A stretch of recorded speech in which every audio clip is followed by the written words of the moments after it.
Blog Talk Radio.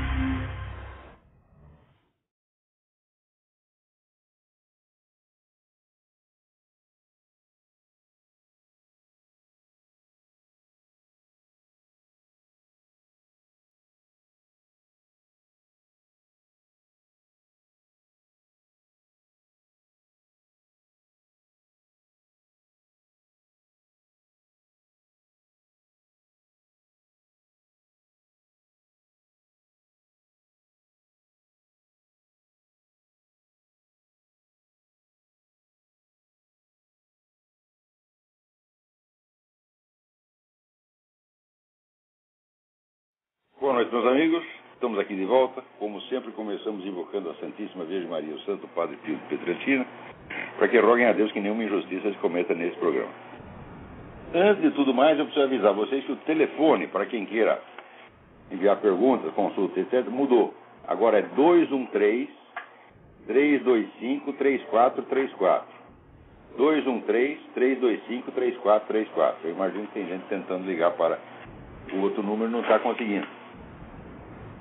Então, também eu queria ler para vocês um artigo que eu acabo de enviar para o Diário do Comércio. Deve sair amanhã ou depois. Mas como é uma coisa de uma certa urgência, eu queria ler para vocês. Chama-se A Onipotência do Falatório. Os signatários do recente manifesto de acadêmicos em favor da candidatura Dilma Rousseff apresentam-se com modéstia exemplar como, aspas, professores e pesquisadores de filosofia, fecham aspas. Não ousam denominar-se filósofos, porque nos fundos sabem que não o são, nem o serão jamais.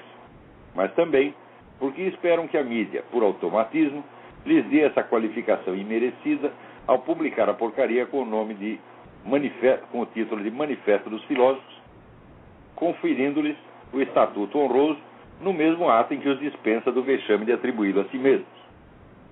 A filosofia surgiu na Grécia como um esforço de apreender e dizer o ser das coisas. A palavra ser implica o reconhecimento de uma realidade objetiva, estruturada, inteligível, comunicável de homem a homem. O empreendimento filosófico voltava-se diretamente contra uma tradição de ensino para a qual o ser e a realidade objetiva não contavam para absolutamente nada, podendo ser livremente inventados pela força da palavra e da persuasão. Essa tradição chamava-se sofística. Decorridos 25 séculos, a denominação inverteu-se.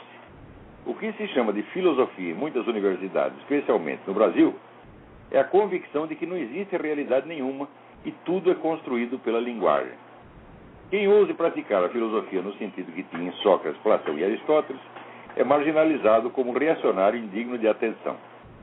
A sofística, com o nome de desconstrucionismo, é o que hoje ostenta nos documentos oficiais o nome da sua velha inimiga, a filosofia. Atribuindo psicoticamente à fala humana o poder criador do logos divino, Martin Heidegger, militante nazista aposentado e um dos ídolos do establishment acadêmico, declara, aspas, a linguagem é a morada do ser, fecha aspas. Como se o ato de falar existisse fora e acima da realidade e não dentro dela. No mesmo espírito, Ernesto Laclau, no livro Hegemonia e Estratégia Socialista, talvez a proposta política mais influente nos meios esquerdistas das 3 últimas décadas, ensina que o Partido Revolucionário não precisa representar nenhum interesse social objetivo e nenhuma classe existente. Pode criar esse interesse e essa classe retroativamente pela força do discurso e da propaganda. O PT, que surgiu como Partido de Estudantes Socialites, gabando-se por isso de ser a voz das pessoas mais inteligentes, há um estudo do André Singer, publicado sobre isso em 2000, criou com o dinheiro do governo a classe pobre que o apoia e passou desde então a ser o partido dos desamparados e analfabetos, condenando os outros partidos como representantes da elite letrada. Na mesma lógica, a democracia, segundo Laclau, é, aspas, significante vazio, significante vazio, fecha aspas, ao qual o Partido Revolucionário pode atribuir o sentido que bem lhe convenha.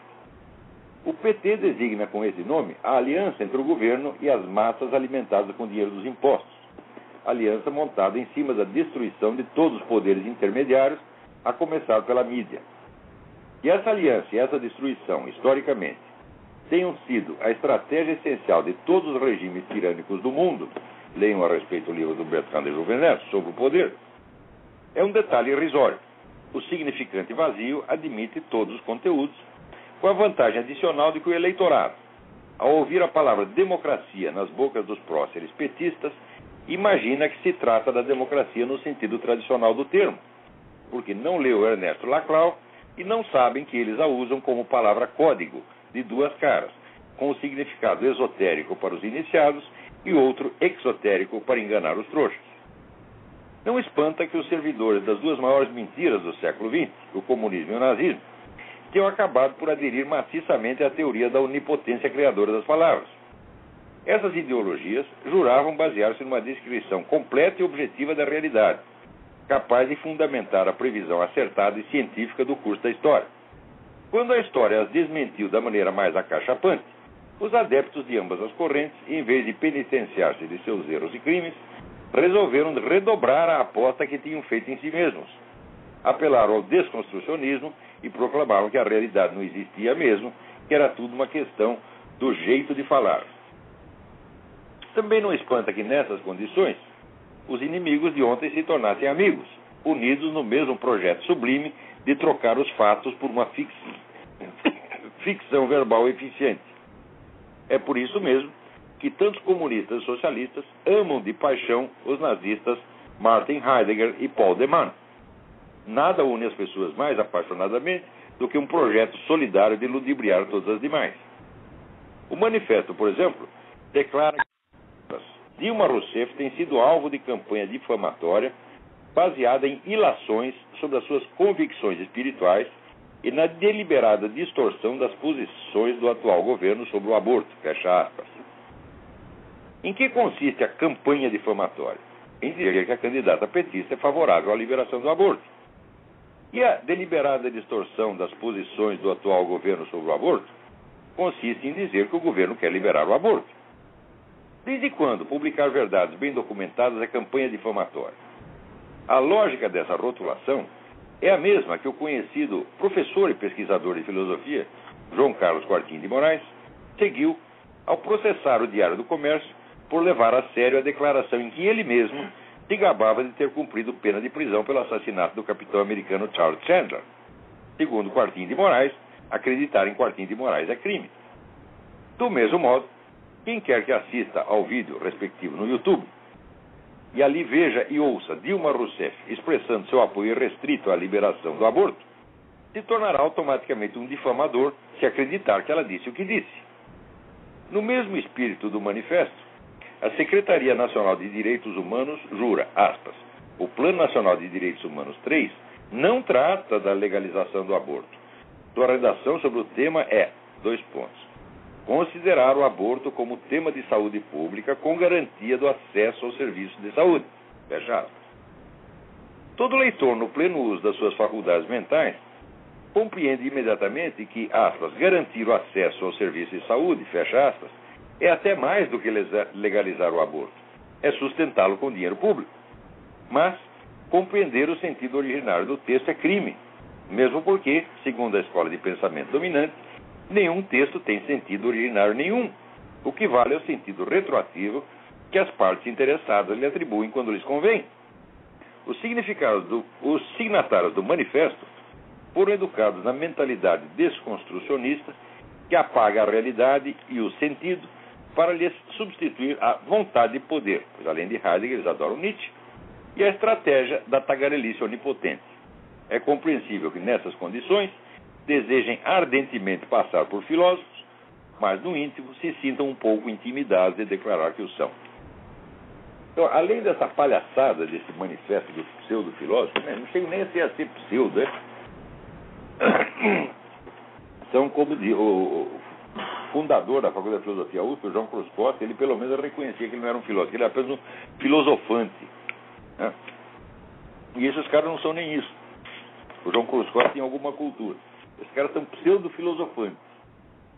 Além disso, chega aqui um manifesto dos professores da Universidade Federal de Minas Gerais, né? Dizendo que, olha aqui, destruir a honra e a dignidade de alguém é mais do que silenciá-la. Peraí. Silenciá-la quem? Vou aprender a escrever, porra. Hã? Alguém é masculino, caralho. Hã? É destruir a honra de alguém mais do que silenciá-la. É pronunciar sem direito de defesa sua morte pública. Olha aqui, peraí. A Dilma Rousseff, primeiro, a Dilma Rousseff algum dia ficou sem direito de defesa? Não me parece. O governo tem dinheiro suficiente para comprar quantos horários de televisão deseja, para comprar o espaço que quiser nos jornais, para comprar os jornais e os jornalistas. E não falta espaço de maneira nenhuma a dona Dilma. Ademais, o direito de defesa é assegurado por lei e qualquer pessoa que fale contra a dona Dilma, se ela reclamar, ela tem automaticamente espaço para se defender. Quer dizer, o que é isso? E aí vai. A calúnia e a mentira são figuras da barbárie. Você vê qual é a calúnia? A calúnia é dizer que a Dilma é a favor do aborto. Não pode dizer. Ela pode dizer que é a favor do aborto, mas se você diz que ela disse, você é um criminoso. Então, quer dizer, os camaradas jogam com a sua própria torpeza. Existe um princípio jurídico que diz que você alegar, o criminoso não pode alegar a sua própria torpeza como desculpa para cometer o crime. Mas eles fazem isso o tempo todo. Quer dizer, a Dilma diz que é favorável ao aborto. Mas que valor tem a palavra da Dilma? Nenhum. Portanto, se você repete a palavra da Dilma para dizer que ela é a favor do aborto, você que está mentindo e não ela. Vocês estão entendendo a mentalidade? Esse jogo, né, de contradições estudadas é uma coisa absolutamente alucinante.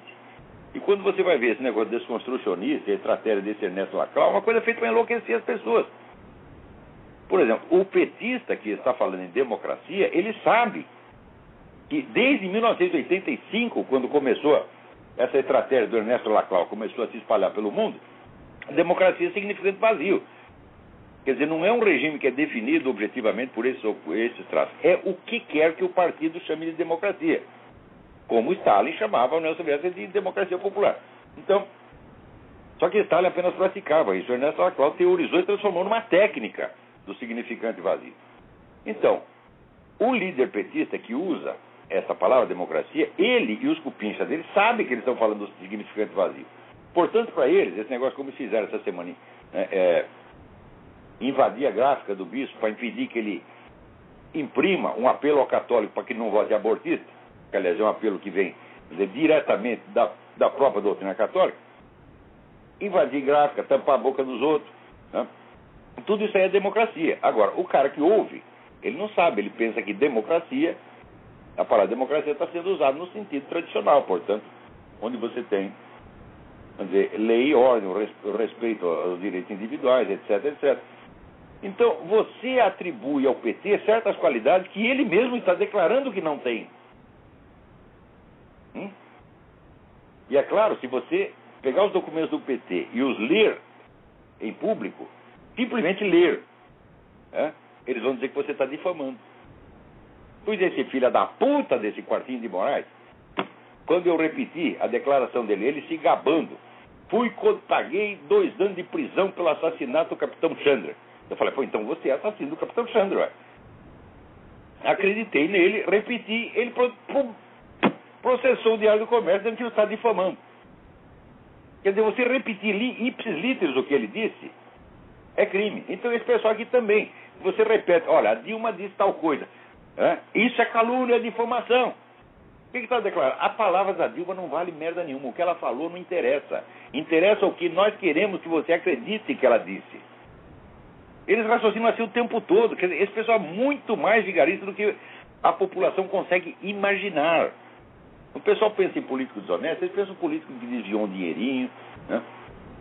Ou que disse uma mentirinha aqui, outra ali, o político que comeu a secretária. Eles pensam nisso. Eles não são capazes, o povão não é capaz de imaginar o nível de vigarice científica que esse pessoal desenvolve.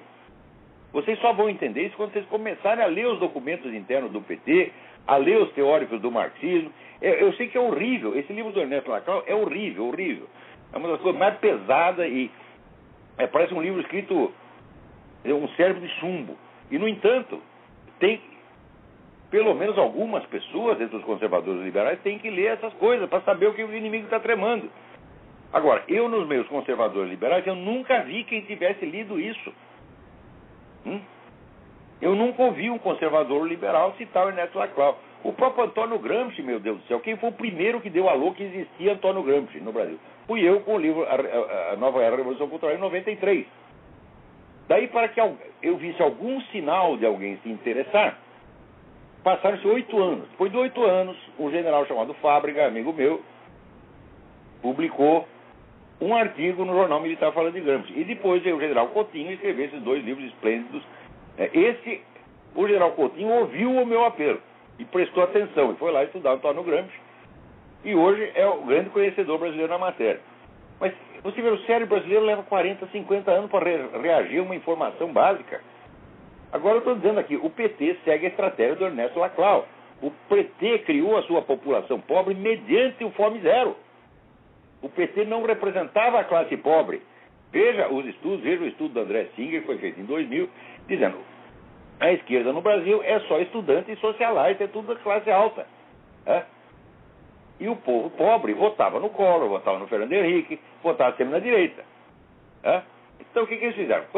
Na primeira chance que tiveram, pegaram a presidência da República por 2 minutos, já fizeram Fome Zero e constituíram a sua população pobre, que daí naturalmente passou a apoiar. E daí criaram um sistema de poder praticamente indestrutível. Então, é claro que isso é vigarice, meu Deus do céu. Mas como você não vai ser vigarista se você foi educado na mentalidade desconstrucionista para a qual não existe verdade, a verdade é fabricada pelas palavras? Quer dizer que, visceralmente, essas pessoas, vamos dizer, elas mentem porque elas acham que mentir é a coisa certa, porra. São todos assim. Por isso que eu digo, são todos sociopatas. Esse pessoal ligado a estruturalismo, desconstrucionismo, etc., também são todos sociopatas. Não tinha muita gente, um bando de gente seguiu o tal do Althusser, Luiz Althusser, e daí matou a mulher e estourou os miolos. Como diz, sou louco, eu sempre fui louco, porra. Vocês é que não sabiam. E esse Laclau é evidentemente um louco, um tarado. E todo mundo que segue essa gente é louco, tarado. Agora, os loucos tarados, eles são como uma sociedade secreta, uma máfia. Eles falam numa linguagem que só eles entendem, e o povão de fora atribui outros sentidos inofensivos. Agora, inofensivo, que merda é essa? Veja aqui. Um comunicado que eu recebi. A Polícia Federal, movida por uma ação do PT, recolheu os panfletos elaborados pela Comissão de Defesa da Vida Regional Sul 1 da CNBB, alegando com essa ação crime eleitoral. Mas peraí. Por que não é crime eleitoral os bispos, Dom Pedro Casaldáliga e outros que são da teologia da libertação, fazerem manifesto descendo o cacete no Serra, acusando o Serra de mil e uma coisa e prestando solidariedade, prestando apoio à candidatura a Dilma? Então é evidente que só é crime eleitoral quando é contra o PT, porra. Mas daí vocês dizem, mas isso é 2 pesos, 2 medidas, é hipocrisia. Eu falo, vocês não viram nada. Vocês não têm ideia de até onde vai a sem-vergonhice desses caras. É um negócio abissal. Se vocês começarem a estudar os teóricos do marxismo, sobretudo os das últimas gerações, tipo Ernesto Laclau, Immanuel Wallerstein, Antônio Negri, é um negócio impressionante. O Antônio Negri fala 5 mentiras por página. Ele não para, é um negócio obsessivo, porra. O povão não aguenta essas coisas. E até os liberais conservadores, eles passam mal quando lêem essas coisas. Então, o resultado, eles não leem. Meu Deus do céu, mas isso aí é a mesma coisa, né? Do médico que diz que ele não vai entrar no hospital porque está cheio de doente. Mas se eu vou entrar num ambiente desse, tá cheio de bactéria no ar, de vírus, eu não vou entrar lá, porra. Ora, porra, quem está na chuva para se molhar. E se você tem a sua profissão, a profissão implica que você tem uma resistência específica para aquele malefício. Se você não aguenta ficar no meio de doente, não vai ser médico. Se você não aguenta ficar no meio de bandido, não vai ser advogado, porra. Se você não aguenta ficar no meio de mentiroso, não vai ser escritor, jornalista. Então a gente tem que entrar no meio dos mentirosos e cortar a cabeça deles. A cabeça ou o peru, sei lá. Diga aí. Tem alguém na linha? Alô? Alô, quem é? Oi, Olavo. É Emerson de Curitiba, tudo bem? Emerson, tudo bem? Tudo bem, graças a Deus. Olavo, eu quero fazer 2 perguntas rápidas para você. Fale bem alto, porque o som aqui está baixo e eu estou velho, surdo e broxa. Fale alto. Então tá bom. Tá me ouvindo bem?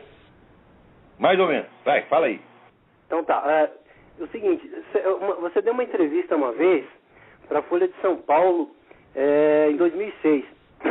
Tem um trecho da entrevista que você fala assim, que nem todo esquerdista, que você não é contra toda a esquerda, do fato da pessoa ser de esquerda, mas sim contra essa tradição marxista, comunista, e que isso tem que acabar.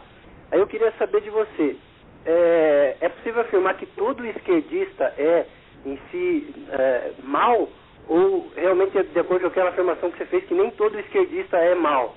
Não, olha, é normal que exista esquerda e direita. Se você tem uma democracia, tem que existir. Quer dizer, mas tem que ser esquerda e direita em função de certos pontos específicos, que um toma uma posição, o outro toma outra. Mas acontece que há muito tempo não dá mais, tem sido impossível existir uma esquerda não comunista. Por quê? Porque os comunistas se infiltram e mandam em tudo, porra. Acabam comandando tudo. Você vê o tal do PMDB, né? Os próprios militares, eles criaram uma esquerda e uma direita. Eles criaram um partido de direita, que era a Arena, e criaram um de esquerda, que era o PMDB. Então seria a esquerda trabalhista, a esquerda normal, né? Bom, no dia seguinte o Partido Comunista já mandava em tudo. Você quer saber como é essas coisas? Leia o livro Mito e Verdade da Revolução Brasileira, escrito por um grande pensador brasileiro, sociólogo, cientista político, Alberto Guerreiro Ramos. Tá certo? Estou notando aqui, Mito e Verdade. Inclusive, depois, mais tarde, né, fizeram aquela onda toda em torno do Milton Campos. O Milton Campos era o primeiro negro que subia na hierarquia, né, universitária. 50 anos ele já estava lá o negão Alberto Guerreiro Ramos, que era um gênio, não era uma besta quadrada que nem Milton Santos, né? Então, não é Milton Campos, é Milton Santos. Eu também estou ficando velho gaga, vocês desculpem. Então, ia lá, deixa eu contar a história, peraí. O Guerreiro Ramos era o teórico e estrategista do Partido Trabalhista Brasileiro. E chegou uma hora que ele viu, não dá mais, porque essa merda encheu de comunista e a gente não tem mais controle do negócio. Eles mandam em tudo. E ele acabou saindo do Brasil. Então, veja, tem que haver, claro que tem que haver esquerda e direita. Isso é normal, senão vai ter competição entre quem e quem. Não é isso? Então, quer dizer, o grande mal foi a infiltração da ideologia marxista. Não só da ideologia, porque não é ideologia, é organização. Não é o problema das ideias, é gente, é organização. Hoje em dia, o Foro de São Paulo, as Farc, esses caras entram em tudo quanto é lugar e mandam em tudo, porra. E uma outra pergunta, assim, mais ou menos correlata. Por que toda a grande maioria da grande mídia brasileira, por que ela se demonstra favorável a esse sistema que está hoje predominando no Brasil, do PT, sendo que isso acaba sendo um tiro no pé, porque a gente sabe da vocação ditatorial do PT, e uma das coisas que eles querem fazer é acabar com a livre imprensa. Por que existem ainda jornalistas que são puxa-sacos do PT? É muito simples. Primeiro, vou contar uma coisa para você. Já nos anos 70, o Partido Comunista Brasileiro dominava a Bolsa de Empregos no jornalismo em São Paulo e no Rio. Como é que eu sei disso? Eu participei desse negócio. Eu era o cara, eu estava lá arrebanhando gente para o Partido Comunista nessa época. Né? Então, a gente tinha o controle de todos os empregos. Aparecia o emprego no jornal de São Tomé das Letras. Então, prioritariamente era um cara do partido que ia ocupar a vaga. Se não tivesse ninguém do partido, daí deixava entrar outro. Então eles já mandavam aqui, já mandavam no sindicato de jornalistas. No sindicato de jornalistas, logo que eu entrei no jornalismo, a primeira eleição que teve no sindicato de jornalistas de São Paulo foi entre duas facções do Partido Comunista. Não tinha mais ninguém. Você faça uma pesquisa. Veja, pega todos os sindicatos de jornalistas do país e veja se em alguma eleição houve, nos últimos 50 anos, alguma chapa de direita. Nenhuma. É sempre duas ou três chapas de esquerda, todas elas controladas pelos comunistas. Então é por isso que eles já tomaram conta disso há muito. Durante o tempo da ditadura, os comunistas já controlavam as redações e botavam para fora quem eles queriam. Pois eles não fecharam. Durante o tempo da ditadura, fecharam a coluna do Gustavo Corsão no Globo, tiraram o Lenildo Tabosa Pessoa do Jornal da Tarde, Estadão, e assim por diante. Eles já controlavam a mídia naquela época. Mas isso para o empresário, para o dono do órgão de imprensa. O dono do jornal não manda nada, meu. Porque amanhã depois ele pode ser censurado. Um dono de jornal não é capaz de controlar uma redação. Você não tem ideia do poder dos jornalistas. Para fazer um jornal, você precisa de 300, 400 pessoas. Estão todas, né, reunidas em torno da liderança comunista. Agora, como é que vai entrar o dono do jornal e falar, não quero que faça assim? Eles viram e dizem, então faça você. Você demitir um comunista é quase impossível. Conseguiram demitir a Maria Rita Kel outro dia. Surgiu a maior barulheiro, o país inteiro protestando. Eu fui demitido 5 vezes, nunca ninguém protestou. Todo mundo festejou. A putada comunista toda festejou. Quer dizer, quando calam a minha boca, não, é normal, isso é democracia. Entende o que é o significante vazio? Democracia consiste em seguinte, tapar a boca do Olavo de Carvalho. Embora o Olavo de Carvalho não pertença a partido político nenhum, não apoie movimento nenhum, não representa interesse oculto nenhum, a não ser interesse meu mesmo, né? Porque afinal de contas eu vi isso, porra. Então, o Olavo de Carvalho não prefere coisa de qualquer tipo de oposição. Agora, Maria Rita Kel, que é uma besta quadrada, coitadinha, eu a conheço, né? Teve QI 12,5, sempre, né? A coisa mais elevada que ela conseguiu absorver na vida foi o programa do PT, né? Se é que chegou a entender o programa do PT. Então tá lá. Agora, o que ela fazia ali no Estadão era propaganda petista, era militância petista, ela é militante de carteirinha do PT. Então não é nem a mesma coisa. Se dissesse que eu fosse um militante do partido de direita e ela militante do partido de esquerda, e os dois foram demitidos, falaram, tá certo, mas eu não sou militante de merda nenhuma, porra. Eu não tenho um programa, não tenho uma agenda a defender, eu estou apenas dizendo aquilo que eu vejo, que eu sinto. Então é claro que, no caso da Maria Rita, não se tratou, vamos dizer, de crime de opinião. Não. Você não pode usar o jornal para fazer propaganda de um partido. A não ser que o jornal apoie aquele partido, você pode, mas mesmo assim, você não pode torcer todo o noticiário a favor do seu partido. Então, vejam esse negócio que fizeram aqui, quer dizer, a Polícia Federal vai lá e impede os caras de imprimir um panfleto. Panfleto que não toma partido de nenhum candidato. Que fala de candidatos abortistas de modo geral, sejam eles do PT, do PSDB, da puta que eu pariu. Isso aí não pode. Mas, meu Deus do céu, se a Dilma não é abortista, qual é o problema de falar contra os abortistas? Então, é mentira em cima da mentira. Você cria uma mentira, depois baseado nela você cria outra, e outra. Fica todo mundo perdido. Tanto que os católicos brasileiros levaram 30 ou 40 anos para perceber que o PT é um partido abortista. Quando a opção fundamental pelo aborto, pelo casamento gay, por essa porcaria, já está lá no programa do PT desde o começo, meu Deus do céu. E Olavo, diga. Uma outra pergunta a respeito de educação. Eu tenho uma filha, vai fazer 4 meses agora, e eu e minha esposa trabalhamos fora, e nós não temos condição de educá-la em casa, de colocá-la na escola mais tarde. Ela vai ter que ir para um berçário, para uma escola já desde 6 meses. A gente observa que a maioria das escolas infantis, elas adotam a pedagogia do Jean Piaget e de outros que são, na verdade, marxistas, indiretamente, mas são marxistas, né? Mas o problema não é nem eles serem marxistas, o problema é que desconstrucionismo desconstrói, é o cérebro da criança, meu Deus do céu. Então, eu queria ver... Então, veja, a mesma porcaria, eles, no mundo das letras eles chamam de desconstrucionismo, e na educação eles chamam de construcionismo. Já começa por aí, quando você vai ver a mesma merda dos dois lados. Quer dizer, o construcionismo, entre aspas, do Jean Piaget e outros, Vygotsky e outros cretinos, decreta o seguinte: não existe nenhum conhecimento objetivo que você possa transmitir à criança. Você tem que deixar a criança experimentar e tirar as suas próprias conclusões, né? O resultado, a criança não aprende absolutamente nada. Porque se você não ensina nada, ela também não aprende nada. É a coisa mais normal, né? Então, isso aí destruiu a educação. Alguma escola ou algum pensador da área da educação, assim, que a gente possa pesquisar e buscar se existe alguma instituição, enfim, para a gente tentar fugir dessa questão dos pensadores marxistas na questão educacional?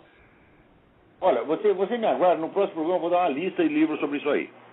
Documentação do que está acontecendo em matéria de educação no Brasil. Agora, enquanto isso, você procura na internet artigos e pronunciamentos do professor Luiz Carlos Faria da Silva. É o cara que mais entende de educação no Brasil. Luiz Carlos Faria da Silva. Luiz Carlos Faria da Silva. Ok. Ele vem há 20 anos pesquisando os efeitos desastrosos dessa educação construcionista. É a educação construcionista praticada por desconstrucionistas. Tá certo?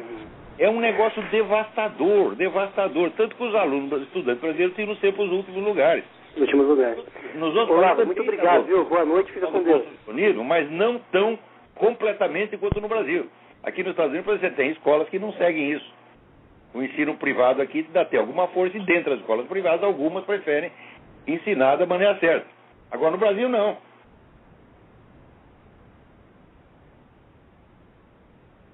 Então é isso aí. Vamos lá. Agora, aqui eu recebo aqui do Francisco Doc Horn, que é um assessor do padre Paulo Ricardo, um apelo a que as pessoas participem de uma operação nacional de consagração perfeita a Nossa Senhora.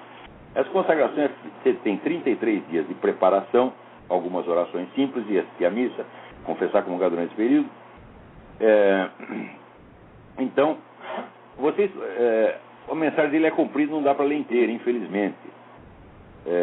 Mas vocês podem obter, aqueles que estão interessados em participar da operação, e nós também vamos participar, podem encontrar maiores informações no site http://cormarieonline, mariaeonline.blogspot.com. Cor Maria é coração de Maria em latim. cormarieonline.blogspot.com. Está lá tudo explicadinho. Então, parabéns, Francisco, por terem lançado essa campanha. Então, vamos lá, o que mais? Aqui tem tanta. Né? Você vê que coisa maravilhosa. Né? A Casa Civil prorrogou por 30 dias a investigação do caso Helenice. É claro, isso podia prejudicar a candidatura a Dilma, e prejudicar a candidatura a Dilma é proibido por lei.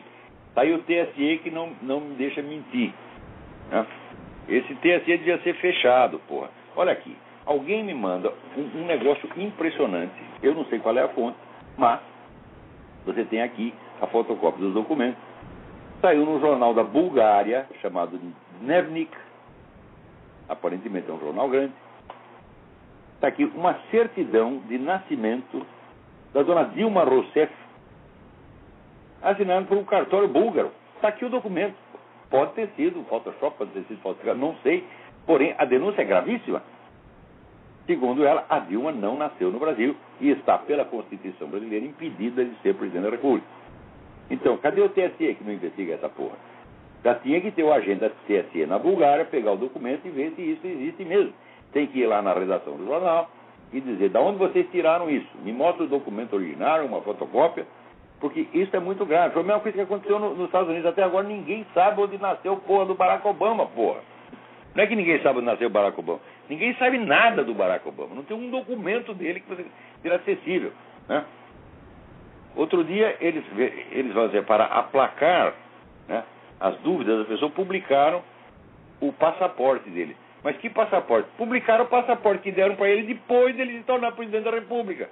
Mas o que o passaporte posterior pode provar, né, sobre os documentos anteriores? Isso é enganar a população. Então, você vê aqui, colocar estrangeiros na presidência das nações e enganar todo mundo é importantíssimo para o esquema globalista, para corroer as nacionalidades, meu Deus do céu. Você coloca um cara do Quênia aqui nos Estados Unidos, coloca a mulher da Bulgária no Brasil, né? Coloca lá um irlandês na presidência da França, né? Um italiano na presidência da Espanha, e assim por diante, vai esculhambando tudo, porra. Isto é um programa deliberado, está ficando claro isso aí. Então, pelo menos no caso do Obama, é muito claro. E forçar um sujeito estrangeiro ou sem documento na presidência da República é importante para você desmoralizar o sistema constitucional e legal do país. Imagine se depois que termina o mandato do Obama, ele muda, né, para as Ilhas Caimã, tá certo? E de lá ele diz, nasci no Quênia mesmo, fiz tudo vocês de trouxa. Você enfraquece e desmoraliza o país completamente. Né? Então, aí cuidado com a dona Dilma Rousseff, porque ela é capaz de governar essa porra durante 4 anos, depois também vai para as Ilhas Caimã, gastar o seu dinheiro, e diz, eu nasci na Bulgária mesmo, fiz vocês de trouxa. Agora, aqui, ó, que maravilha. Isso só saiu aqui no Live Site News. Um grupo de soldados brasileiros diz que o tenente-coronel fez assédio sexual com eles, os forçou, né, a participar de atos sexuais sob ameaça. Então, você vê, não é só padre pedófilo, aqui tem coronel pedófilo, cuidado. Você entra lá, o garotinho, né, recluta, né, novinho, bonitinho, 18 anos, né, bate continência pro coronel, o coronel fala, continência o caralho, vai baixando as calcinhas. E pronto, e vai comendo, come um, come outro, come outro, come outro, come outro. E você imagina quantos recrutas não estão na fila para ser comido por esse coronel. Mas a imprensa brasileira faz um escândalo em torno disso? Não. Saiu aqui o artigo do Matthew Hoffman no lifesitenews.com. Dê uma olhada lá. Former Brazilian soldiers say they were forced to have sex with homosexual superior. Que maravilha. Olha aqui. Eu não vou dar nem o nome dos caras. Puta merda. Então, cuidado que assim, olha, todo lugar que tem muito homem é perigoso. Prisão, exército, colégio interno, né? Então, se não tem uma pessoa muito bem intencionada e muito honesta para fiscalizar isso, aquilo vira viadagem geral mesmo, ué, né? Igreja, porra, né? Eu, quando era moleque, né, eu era de uma inocência, de uma estupidez monumental. Estava lá no tal da congregação mariana, né, vendo um filme, e depois chega o sujeito e começa lá a me dar uns amassos. Eu não entendi porra nenhuma, não tinha ideia do que era aquilo, né? Eu só achei que era uma coisa muito esquisita. Terminou o negócio com a maior inocência. O cara fez isso assim, assim, né? Meus amigos arregalaram, vou contar pro padre. Eu falei, por que contar pro padre? Falei, não, isso é grave. Daí contaram pro padre, o padre botou o cara pra fora desse dentro. Eu não entendi porra nenhuma, né? E se ele me comesse ali mesmo, eu também não ia entender nada. Eu não sabia absolutamente nada do que era sexo. Levou anos depois para que eu soubesse o que era. Então, você imagina, né? Nesses lugares só tinha homem naquela coisa. Aconteceu isso. O mais novinho, né? É o mais trouxa, paga. Agora, cara, vamos supor, por uma desgraça, o cara tivesse me comido. Come uma vez, come duas, come três. Eu ia acabar gostando do negócio e ia estar lá na liderança do movimento gay. Né? Felizmente ali no cinema não dá para ele comer ninguém. Mas houve muitos casos, né? Depois no grupo escoteiro, né? O grupo escoteiro também. Mas daí eu já sabia, já estava mais informado. Né? E fulano comeu o outro. Ela falou, comeu, eu vou para casa, eu quero a minha mãe. Então, veja vocês, o Lula, ele, anos atrás, ele deu uma declaração de que ele devia a eleição dele à Igreja Católica. Quer dizer, não é bem a Igreja Católica, a Teologia da Libertação, que se infiltrou por toda parte e dominou a tal da CNBB. E o embaixador não era apenas chamado CNB do B. Então, ora, durante todo este tempo, o Lula e o PT sempre foram abortistas, né? Mas não se divulgava isso. Para quê? Para evitar um racha dentro da igreja. Porque, note bem, a CNBB, atenção, isso é importantíssimo, a CNBB não é um órgão da igreja. A CNBB não faz parte da hierarquia. A autoridade da CNBB é a autoridade de um peido. Peido, tá entendendo? O que é que eles dizem? É um peido. Você não tem obrigação de seguir aquilo, não tem obrigação nem de respeitar os caras, tá entendendo? O bispo individualmente tem autoridade para falar em nome da igreja. Agora, a CNBB não é nada, tá certo? Então eles fizeram esse estelionato que há anos a CNBB posa de opinião pública brasileira como se fosse a voz da igreja.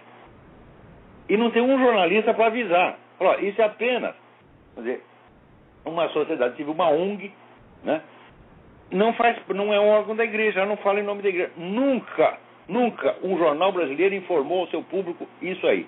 Que a opinião da CNBB é apenas a opinião particular de um grupo de militantes, onde você vai ver são todos teólogos da libertação. Né? Mas, então isso quer dizer que quando um bispo, como Dom Luiz Gonzaga Bergonzini, diz alguma coisa em seu nome próprio, ele está falando em nome da igreja também. Mas a CNBB não. Agora, daí entra aqui o governo para impedir que o cara fale, porra. E isso aí é a democracia. Então, é a democracia no sentido do Ernesto Laclau, significante vazio. Quer dizer que Adolf Hitler poderia chamar o seu regime de democracia, tá tudo certo, porque é significante fazer, você põe lá dentro da merda que você quiser. Pega a merda que tem na sua cabeça e preenche a palavra democracia. Né? Peraí, tem mais alguém na linha. Alô, quem é? Alô? Alô, Olavo? Eu? É Tiago de São Paulo, tudo bem? Tiago, tudo bem? Diga. Olavo, deixa eu mudar de pau pra cacete aí, é só um parêntese. Fale mais alto, fale mais alto. Tem aquela história de que os irmãos Wright e Santos Dumont chegaram às mesmas realizações na aviação quase ao mesmo tempo, e tem aquela coisa do cálculo diferencial de Leibniz e Newton, né? Isso. E a teoria da evolução, também, mesma coisa. Eu queria saber se isso tem alguma coisa. Eu queria saber se na ciência toda hora. Isso tem alguma coisa a ver com o espírito do tempo? Essas realizações chegaram concomitantemente ou quase ao mesmo tempo? Isso é a lei das probabilidades. Se tem 10 mil negros interessados na mesma questão, a possibilidade de que 2 cheguem à mesma resposta é altíssima. É até estranho que não aconteça com mais frequência. É simples lei das probabilidades, né? Quer dizer, o interesse por uma determinada questão se dissemina numa determinada época, né? Então, através de meios de comunicação, establishment escolar, essa coisa toda. A pergunta fica no ar. Aí começa a aparecer as respostas, pô. E é quase impossível que cada uma delas seja absolutamente diferente. Você vê, às vezes não se trata, não é que um copia o outro, não é plágio, não é sacanagem, também não é um efeito mágico, é simples probabilidade. Tem o caso do Einstein e Henri Poincaré, né? Henri Poincaré tinha praticamente exposto toda a teoria da relatividade antes do Einstein. E coincidiu que o Einstein levou, como é que diz, teve mais audiência. Então fica como inventor da coisa. Mas ele mesmo reconhecia que o Poincaré tinha descoberto coisas fundamentais para ele. E assim por diante, né? Então, essa concepção do Zeitgeist, do espírito do tempo, como se fosse vamos dizer, um tecido comum de pensamento, de concepções, que está parecendo que está grávida aí. Zeitgeist, espírito do tempo, é uma figura de linguagem, não um conceito científico. Tá? Quer dizer, você apreende uma série de similaridades, uma série de convergências, e você chama isso de Zeitgeist, espírito do tempo. Mas não é uma entidade que exista, não é um ente. Né? É apenas uma denominação comum que você dá a várias tendências individuais ou grupais que convergem de alguma maneira. Tá. E uma outra questão, só que eu achei interessante, eu estava vendo um filme sobre Mussolini e vi um outro sobre Hitler chamado Arquitetura da Destruição. E eu achei interessante como nos dois eles são artistas frustrados, né? Eu sou músico, eu fiquei interessado por isso, que eu falei, pô, Hitler foi um pintor e um escritor meio frustrado, e o Mussolini também, né? Eu falei...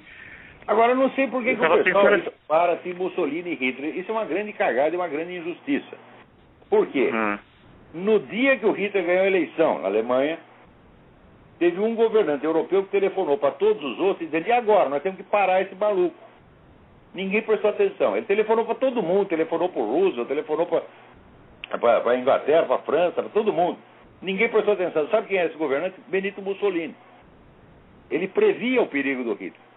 Daí ele viu que ficou todo mundo com medo do Hitler. Ele falou, bom, então é melhor Pensou que, como Maquiavel, se você não pode vencer, adere. Então, aderiu ao mais forte. Agora, o Mussolini nunca empreendeu a matança do seu próprio povo. Assassinato em massa do seu próprio povo. Ele nunca fez genocídio contra o povo italiano. Né? Então, a Hannah Arendt, que é a pessoa que mais estudou o negócio de totalitarismo no mundo, ela diz, olha, o regime fascista de Mussolini não era de maneira alguma um regime totalitário, no máximo autoritário. Então, agora, chega um sujeito a dizer comunista e chama você de fascista, eu digo, eu não fico muito ofendido. Se me chamar de comunista, porque o fascismo, que bela merda que fosse, não foi nenhum negócio monstruoso. O nazismo, sim, mas o fascismo de Mussolini, não. Era um regime de bosta, tá entendendo? E, como é que você pode chamar o regime totalitário se havia 3 poderes independentes? Você tinha o governo do Mussolini, você tinha a Igreja Católica e você tinha o rei, a monarquia. Há 3 poderes ao mesmo tempo. como é que pode ser totalitário? Né?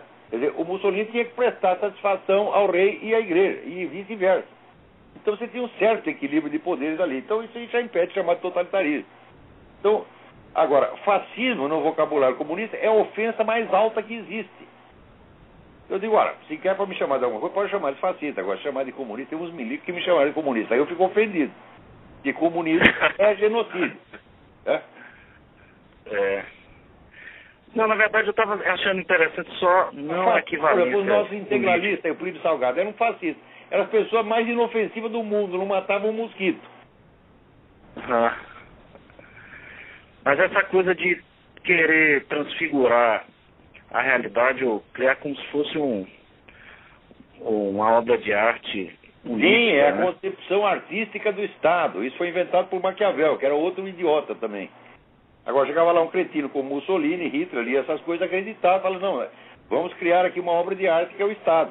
E o Lula está criando uma obra de arte aí no Brasil, que é o Estado petista. Então toda frustrado. Deviam dar, sabe, essas caixas de massinha que dá para as crianças? Tinha que dar uma dessa pro Lula, para ele poder analisar. Pega a vareta melhor, pô. Vai brincar de massinha, menino. Então pega a vareta. Pega a vareta, vai brincar de pega a vareta, ó. Não, porque ele vai achar que é uma insinuação de onde deve enfiar a vareta.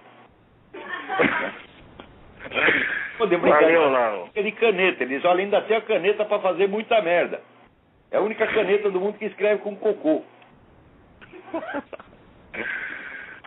Valeu, meu querido. A caneta ali no rabo da nação, enche a caneta e daí escreve merda, porra. E cuidado porque, olha, se a Dilma perder a eleição, o Lula nos últimos dias tem uma pilha de decretos, deve ter umas 10 mil pares de decretos lá, decretos catastróficos, esperando pro Lula assinar, se a mulher não for eleita. Bicho, aí tá encurralados. É isso mesmo. Valeu, Olavo. Um abraço. Tudo bom, tudo bom. Até mais.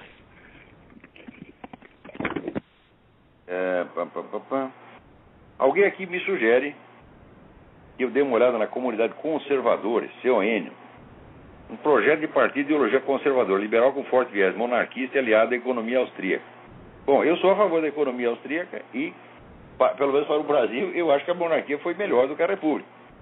Vou dar uma olhada lá. Mas olha, eu não acredito em programa partidário de modo geral. E entrar no partido não vou entrar, não. Né?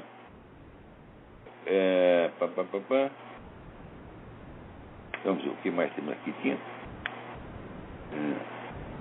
Eu gostaria que vocês dessem uma olhada lá no site Mídia Sem Máscara. Tem uma série de vídeos interessantes com todas as provas do abortismo, vamos dizer, inflexível do PT e da Dilma. Quer dizer, quando eles dizem que chamar de abortista é calúnia, difamação, eles estão mentindo, meu Deus do céu. Eles estão acusando você de acreditar neles. Né? Agora aqui tem umas outras perguntas que não dizem respeito a... Aqui, peraí, também tem outro negócio.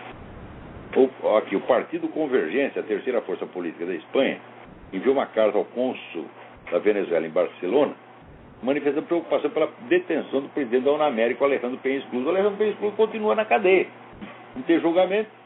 Aliás, nem pode ter, porque a testemunha, a alegada testemunha, o tal do Chávez Abarca, foi mandado para Cuba e não tem como interrogar. Então é a testemunha inacessível, a testemunha invisível. É a única coisa que eles têm contra o Alejandro Penha Escluso.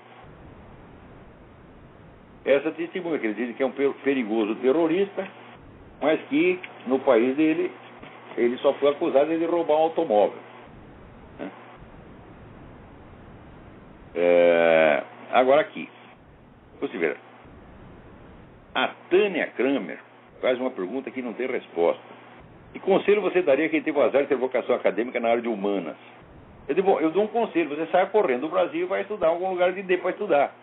Porque aí, olha, no Brasil, no ensino dito superior, só tem 2 ou 3 faculdades técnicas, como ITA, Escola Militar de Engenharia, essas coisas, 2 ou 3 faculdades de medicina, você pode aprender alguma coisa. Na área de humanas não tem nada, minha gente, não tem nada, só tem vigarista, charlatão, esse pessoal que assinou o manifesto pro Dilma aí, pô. O negócio é catastrófico, o que não quer dizer que na faculdade não tenha 1, 2, 3 caras honestos, mas não adianta. Né? Quando estou na faculdade, diz ela, tenho vontade de berrar ao ler tantas coisas repulsivas. Mas fora da faculdade não acho meu grupo. Tânia, eu criei o meu seminário de filosofia para pessoas como você, porra. Se houvesse um curso bom de filosofia, eu não ia criar o meu. Você vê, o padre lá dos Anjos, meu falecido professor, ele estava tentando criar um ensino melhor de filosofia no Brasil. Só que daí o padre lá dos Anjos morreu. Foi o único homem que eu conheço que morreu de alegria. Quando os russos saíram da Estônia, ele que era um patriota estoniano, ficou tão contente que teve um infarto e catapimba morreu. Né? E foi pro céu, evidentemente, que era um santo homem. Então, daí ele morreu. No dia seguinte, desmantelaram todo o trabalho dele que ele estava fazendo ali na PUC do Rio, né, e substituíram tudo por teologia da libertação. Chego lá, para ver o que estão fazendo, está lá um idiota interpretando o Evangelho à luz de Nietzsche. Então, vai tomar no seu cu, vou embora, pô, né? Também, alguém aqui pergunta, qual é a diferença entre as aulas do seminário online e da história essencial da filosofia? A história essencial é exatamente isso, é uma narrativa histórica, pela ordem cronológica, e não entra na discussão dos problemas filosóficos propriamente ditos. Quer dizer, você apresentar as filosofias dos vários filósofos é uma coisa, e você atacar substancialmente os problemas filosóficos é outra, que é exatamente o que nós fazemos no seminário de filosofia. Então, o ensino por método histórico ou por método temático é completamente diferente, não tem nada que ver. Quer dizer, a história essencial da filosofia visa te dar um subsídio para depois você poder se orientar no ensino temático. Mas, vamos dizer, a formação mesmo você só vai obter no próprio seminário de filosofia. Aliás, te digo o seguinte, digo sem nenhuma vaidade, sem nada, porque é um fato. Formação de filosofia no Brasil só nos meus seminários de filosofia. No resto não existe. Não existe mesmo. Tá? Tanto que esse pessoal, quando assina um manifesto, eles são professores e pesquisadores de filosofia. Não tem um que dizer, eu sou um filósofo. Porque não é mesmo. Agora, meu filho, eu sou. Hã? Eu sou, não porque eu seja gostoso, bacana, mas porque é exatamente isso que eu tenho feito. Você vê, no Brasil, quando fala assim, currículo, né? O meu currículo é constituído das coisas que eu fiz. O número de realizações que eu tenho no campo, não só intelectual, mas no campo editorial e em outros, é imenso. Meu currículo dá 1000 páginas. Agora, o currículo dos caras é o quê? Títulos e cargos. Ou seja, não o que eles fizeram, mas o que outros deram para eles. Você ocupar um emprego, meu filho, não mostra mérito nenhum. E você ter um título, significa que você é um cara que não tem a menor ideia do que é filosofia, mas você tem um atestado assinado por outro que também não tem ideia do que é filosofia. Você imagina eu andar por aí com um diploma assinado pelo Dr. Emir Sader, ou pelo Joaquim de Moraes. Não serve nem para limpar a bunda, isso é papel pintado, gente. Você não pode nem limpar a bunda aqui, que vai ficar impresso na sua bunda, né? Universidade de São Paulo.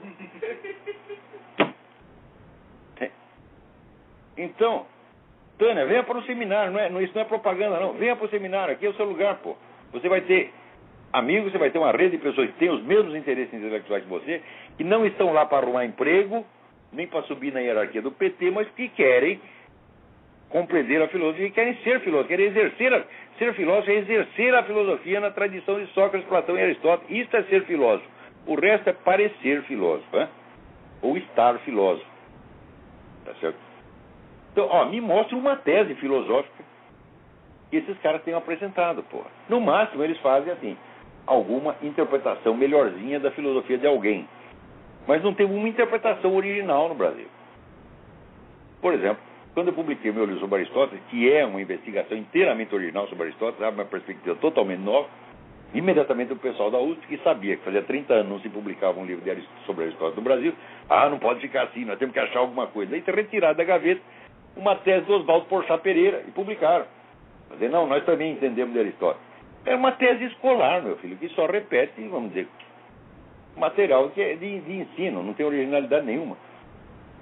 O livro da Marileana Chauí sobre Spinoza tem até alguma originalidade, mas não tem pé nem cabeça. Ela tem até algumas ideias originais. Tá certo? Mas, muitíssimo mal elaborado, o livro não tem sequer uma continuidade, quer dizer, é uma coleção de... uma coisa de retalho, e foi publicado só para impressionar. Então, nosso tempo aqui está... É nervura do real, Peraí, tem mais alguém na linha aí? Alô? Alô? Diga rápido. Alô? Diga. Lavo, tá me ouvindo? Perfeitamente. Boa noite, é Romano de São Paulo, está falando. As duas perguntas. Esse curso que você acabou de dar, vai ser disponibilizado para... O seminário está aberto, www.seminariodefilosofia.org. Todas as aulas estão gravadas. E o aluno que entra agora, ele vai acompanhando as aulas gravadas e assistindo a aula atual. Se tiver alguma dificuldade, fala comigo.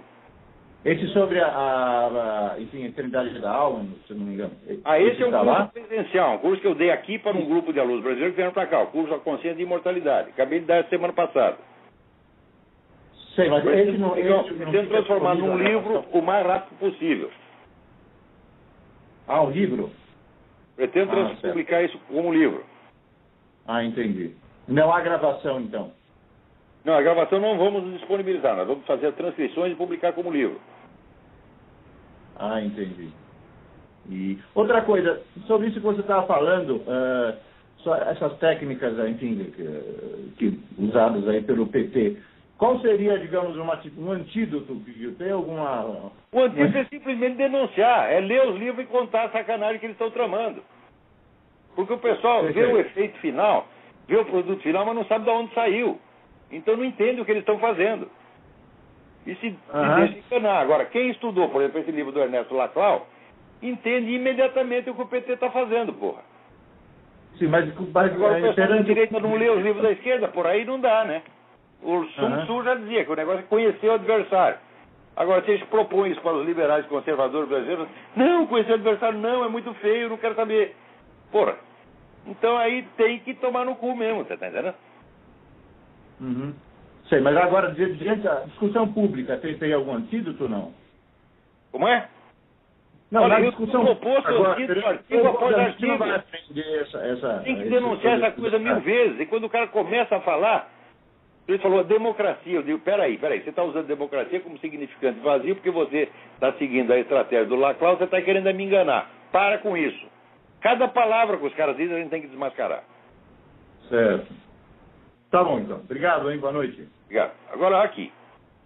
No zoológico da África do Sul, morreu o chimpanzé Charlie, aos 52 anos de idade, após ter fumado desde a infância. Ele viveu 10 anos a mais do que a média dos chimpanzés. Morreu com 52 anos. Então aí é que está o negócio. Bom, eu acho que hoje não dá mais tempo para mais nada.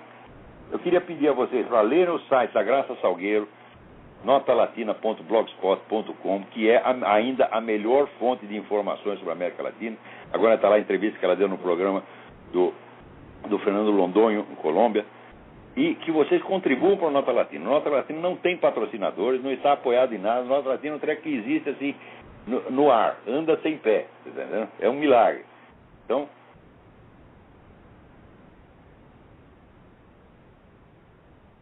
e por favor, não mandem e-mails de notícias para o e-mail do Seminário de Filosofia. Pode mandar para cá, para mim, né? Ou para o Mídia Sem Máscara. Para o seminário, não. Então, bom, é só isso aí. Até a semana que vem. Muito obrigado.